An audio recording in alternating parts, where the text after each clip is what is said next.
जय हिंद दोस्तों, मैं हूं प्रभात। पीसीएस शिक्षा के मंच पे आप तमाम अभ्यर्थियों का हार्दिक अभिनंदन है। आज चर्चा के मुख्य बिंदु में है पॉल्यूशन को लेकर आया हुआ एक मिड ईयर डाटा, जिसे पब्लिश किया है सीआरईए ने। नेशनल एजेंसी है और इन्वायरमेंटल संबंधी कई सारे डाटा को लगातार ये प्रस्तुत करता रहता है। परीक्षा के दृष्टिकोण से काफ़ी इंपॉर्टेंट हो सकता है। इससे प्रश्न आगामी आने वाले परीक्षा, खासकर बीपीएससी और यूपीएससी लेवल पर प्रश्न बनने की संभावना यहाँ पे रहती है। काफ़ी ऑथेंटिक ये डाटा होता है। तो आइए सेशन में चलते हैं। सेशन में चलने के पहले आप सभी को याद करा दें कि यदि आपने चैनल को सब्सक्राइब नहीं किया है तो चैनल को जरूर सब्सक्राइब कर लें, ताकि टाइम टू टाइम आपको ये इंपॉर्टेंट नोटिफिकेशन मिलता रहे। आइए चलते हैं, सेशन में बात करते हैं। यहाँ पे रेफरेंस मैंने लिया हुआ है 12 जुलाई का दैनिक जागरण का कटिंग है, जिसने हेडिंग दिया है दिल्ली अब भी भारत का दूसरा सबसे प्रदूषित शहर, बर्निहाट रहा है अव्वल। वहीं दूसरी तरफ आप देखिए, द हिंदू ने भी इसे सेम टाइम पे प्रकाशित किया है और उसने भी इसे हेडिंग दिया है Delhi still India second most polluted city. CRE की रिपोर्ट है। सीआरई आपको पता है कि सीआरई को आप देखेंगे यहाँ पे तो centre for research on energy and clean air, centre for research on energy and clean air इसका फुल फॉर्म है। इस बात को आप याद रखेंगे। यहाँ पे आप देख सकते हैं, इसे हिंदी में यदि हम बात करें तो ऊर्जा एवं स्वच्छ वायु अनुसंधान केंद्र, दैट इज सीआरए, इसके द्वारा ये रिपोर्ट जारी किया गया है। और ये रिपोर्ट हर 6 महीने में जारी किया जाता है, मतलब हाफ ईयरली ये रिपोर्ट है। और 2025 का ये रिपोर्ट है, तो काफ़ी इंपॉर्टेंट रिपोर्ट है और सबसे लेटेस्ट ये रिपोर्ट है। आप कहीं भी ऐसे लिख रहे हो या आप कहीं भी कोई डाटा देना हो तो ये रिपोर्ट आप आसानी से कोट कर सकते हैं। आइए चलते हैं, हम लोग देखते हैं यहाँ पे रिपोर्ट में क्या बताया गया है। तो दिल्ली अभी देश का दूसरा सबसे प्रदूषित शहर है, जबकि असम मेघालय सीमा पर स्थित बर्निहाट सबसे प्रदूषित शहरों की सूची में अव्वल रहा है। मतलब आज के समय में हमारे देश में सबसे जो प्रदूषित शहर है वो शहर कौन सा है, तो वो बर्निहाट है। और आधार क्या है यहाँ पे प्रदूषण का, तो प्रदूषण का आधार यहाँ पे पीएम है, जो कि जिसे हम लोग पार्टिकुलेट मैटर कहते हैं। एयर में जो सस्पेंडेड छोटे छोटे जो हमारे पार्टिकल्स होते हैं उसे हम लोग क्या कहते हैं, पीएम कहते हैं। और उसके आधार पे ये रिपोर्ट दी गई है।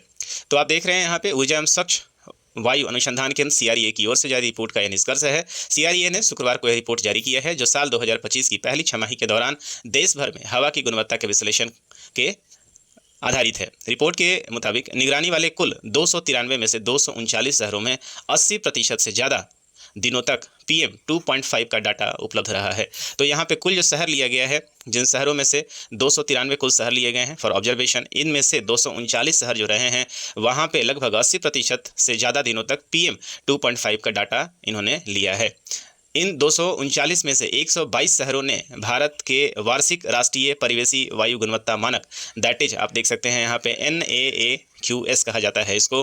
तो जो नेशनल जो राष्ट्रीय हमारा औसत है PM का, वो औसत कितना है, 40 है। इस चीज़ को आप याद रखेंगे। तो 40 हमारा जो है वो माइक्रोग्राम हमारा देखेंगे कि आपका कुल मिला के ये औसत है, पर घन मीटर कहा जाता है इसको। तो देश में जो PM का औसत है वो कितना है, 40 है, जो कि WHO का औसत है उससे कई गुना ज़्यादा है।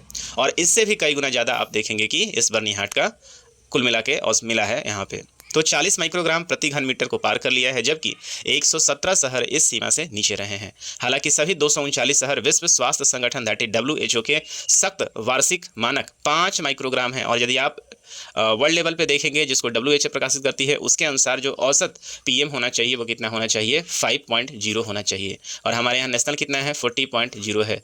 और उसके बावजूद भी आप देखेंगे कि हमारे यहाँ जिस शहर को सबसे प्रदूषित घोषित किया गया है, वहाँ का PM जो है वो कितना मिला है, 137 के अराउंड मिला है। इस बात को भी आप याद रखेंगे। तो यहाँ पे आप देखें कि यानी वायु गुणवत्ता के भारतीय मानकों के मुताबिक इस साल की पहली छमाही में 122 शहर प्रदूषित रहे हैं। तो यहाँ पे अगला डाटा आपके लिए है कि इस बार हमारे देश में 122 शहर जो हैं इसके हिसाब से प्रदूषित शहर के रूप में आए हैं। टोटल 239 शहरों में से 239 शहर वायु प्रदूषित शहरों की सूची में शामिल रहे हैं। रिपोर्ट के अनुसार बर्निहाट में औसत PM 2.5 सांद्रता 133 माइक्रोग्राम प्रति घन मीटर है। तो जो बर्निहाट जो सबसे प्रदूषित शहर जिसे कहा गया है, उसका यदि आप देखेंगे कि कितना डाटा है, कितना वैल्यू है, PM का जो वैल्यू है इसका यहाँ पे 133 है, जो कि बहुत ही ज़्यादा है। 133 है, जो कि नेशनल इंटरनेशनल इन सारी चीज़ों से कई गुना ज़्यादा है। वहीं पे आप देखें, वहाँ साल की पहली छमाही में अच्छी वायु गुणवत्ता वाला एक भी दिन दर्ज नहीं किया गया है। तो ये काफ़ी लंबा आप देखेंगे कि एवरेज 80 डेज के लिए 80% दिनों में ये PM का मात्रा जो है रहा है। और कोई भी ऐसा दिन नहीं रहा है जहाँ पे यहाँ वायु की गुणवत्ता में सुधार हुआ हो। वहीं बात करें दिल्ली की, तो दिल्ली में 2.5 का स्तर 87 रहा है, जो कि राष्ट्रीय स्तर से भी दोगुना रहा है। 87 माइक्रोग्राम प्रति घन मीटर रहा है। यह स्तर NAAQS से दोगुना है। बर्निहाट और दिल्ली के अलावा देश के शीर्ष 10 सर्वाधिक प्रदूषित शहरों में आप देख सकते हैं हाजीपुर, जो कि बिहार में है, गाजियाबाद, जो कि आप देख सकते हैं उत्तर प्रदेश का है, गुरुग्राम, सासाराम, पटना, तालचेर, राउरकेला और राजगीर है। तो इस डाटा में आप देख सकते हैं जितने भी अंडर डेवलप सिटी हैं वो सारे के सारे हैं। बिहार से आप देख सकते हैं टॉप 10 में यहाँ पे हाजीपुर 1, 2 और 3 जो ज़िले हैं जो आप देख सकते हैं वो कहाँ से हैं, बिहार से हैं। ये बिहार के शहर हैं और उसके साथ साथ उत्तर प्रदेश का भी यहाँ पे भरपूर योगदान मिल रहा है। तो ये पूरा का पूरा डाटा आप देख सकते हैं। इसी बात को यहाँ देख सकते हैं कि इसे द हिंदू ने भी कहा है, the half yearly air report analysed based on PM 2.5 data from 293 cities between January and June 2025 found that 122 cities exceeded India's national ambient air quality standard, that is NAAQS, of 40 microgram per meter cube, that is घन metre जिसे हम लोग कहते हैं, alarming all the 290 cities with the sufficient non-monitoring data surpassed the WHO annual standard of 5 microgram। इस चीज़ को याद रखें, मतलब ये जो WHO का स्टैंडर्ड है उससे तो पार कर ही रहा है। The report uses the concept of overshoot day, the point at which city has already crossed the permissible annual pollution threshold, even its emission dropped to 0 for the rest of the year by June 2025। तो कुल मिला के यही data जो है आप देख रहे हैं, पूरा का पूरा डाटा दिया गया है।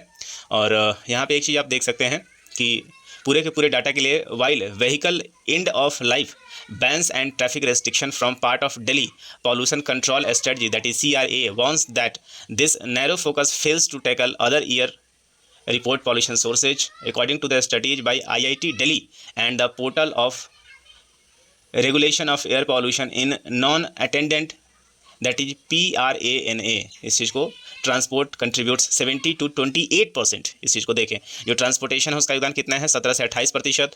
डस्ट का जो योगदान है यहाँ पे 17 से 38% है। एंड दिल्ली PM 2.5 लेवल, तो इन सारे में लेवल का योगदान भी दिया हुआ है। और इस योगदान में सबसे ज़्यादा जो योगदान आप देख सकते हैं ऑटोमोबाइल का है, और साथ ही साथ आप देख सकते हैं यहाँ पर सबसे ज़्यादा जो योगदान है वो डस्ट का है। तो कुल मिला के ये रिपोर्ट काफ़ी इंपॉर्टेंट है, जो आपके परीक्षा के दृष्टिकोण से काफ़ी ज़्यादा इंपॉर्टेंट हो सकता है।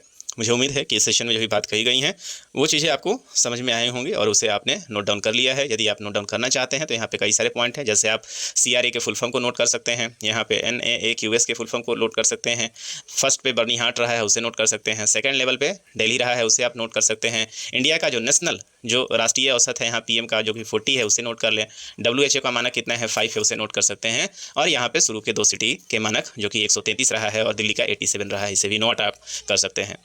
तो इस सेशन में इतना ही। मुझे उम्मीद है कि आपने इस डाटा को नोट कर लिया होगा और अपने नोटबुक में इसे सेव कर लिया होगा। चलिए, तो यदि आपको सेशन अच्छा लगा हो तो अपने दोस्तों के बीच में भी शेयर करना न भूलें, सबसे लाइक भी करें, और यदि आप फेसबुक पे देख रहे हैं इसे तो फॉलो को भी आप प्रेस कर लें। तो इस सेशन में इतना ही, मिलेंगे आपसे हम अगले सेशन में, तब तक लिख दीजिए मुझे विदा। साइनिंग ऑफ, दिस इज प्रभात, जय हिंद।